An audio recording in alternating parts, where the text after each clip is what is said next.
This is Keep the Faith Ministry News. I'm Hal Mayer. The suspect in a grisly shooting that left 11 people dead at a Pittsburgh synagogue was charged in a 44-count indictment accusing him of federal hate crimes. Officials say Robert Bowers, 46, of Baldwin, Pennsylvania, drove to the Tree of Life synagogue armed with Glock 357 handguns and a Colt AR-15 rifle. The indictment charges that while inside the synagogue, Bowers made statements indicating his desire to kill Jews. In a statement announcing the indictment, Attorney General Jeff Sessions said the alleged crimes are incomprehensibly evil and utterly repugnant to the values of this nation. Therefore, this case is not only important to the victims and their loved ones, but to the city of Pittsburgh and the entire nation. The indictment charges Bowers, a truck driver, with killing 11 people, and for each of those victims he faces separate counts of obstruction of free exercise of religion, resulting in death, and of using a firearm to commit murder during a crime of violence. He also faces charges of attempting to kill people exercising their religious beliefs and civil rights, charges related to injuring several police officers who responded to the attack. The charges carry a possible death sentence, and the Justice Department has said previously that federal prosecutors in Pittsburgh had initiated the process to seek such a punishment. The case, though, must still be reviewed by the Justice Department lawyers specializing in capital cases, and the final decision will ultimately be left to the Attorney General.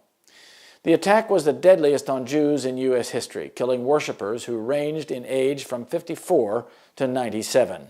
Among those slain were two brothers who had attended services each week since boyhood, a doctor who led Torah studies, and a research assistant who took turns as a front door greeter. The indictment listed each victim only by initials. Little is known about Bowers, aside from the allegedly deep capacity to hate.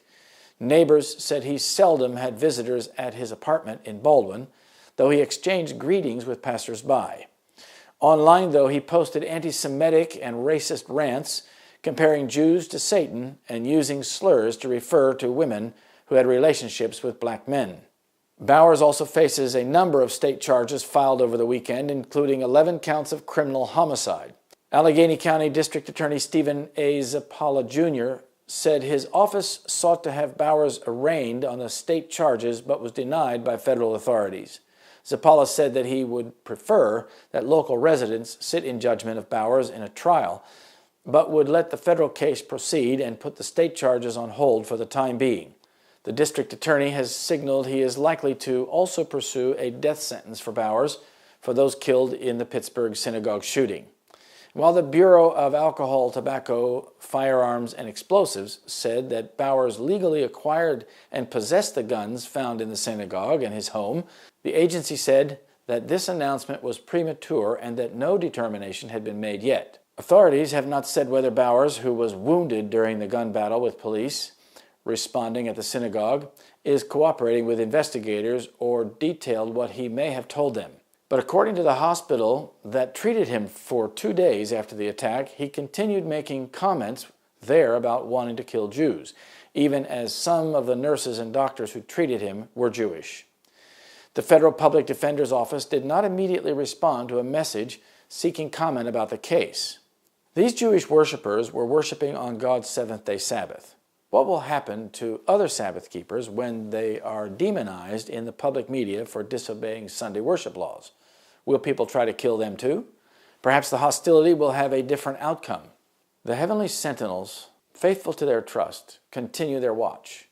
Though a general decree has fixed the time when commandment keepers may be put to death, their enemies will, in some cases, anticipate the decree, and before the time specified will endeavor to take their lives. But none can pass the mighty guardians stationed about every faithful soul.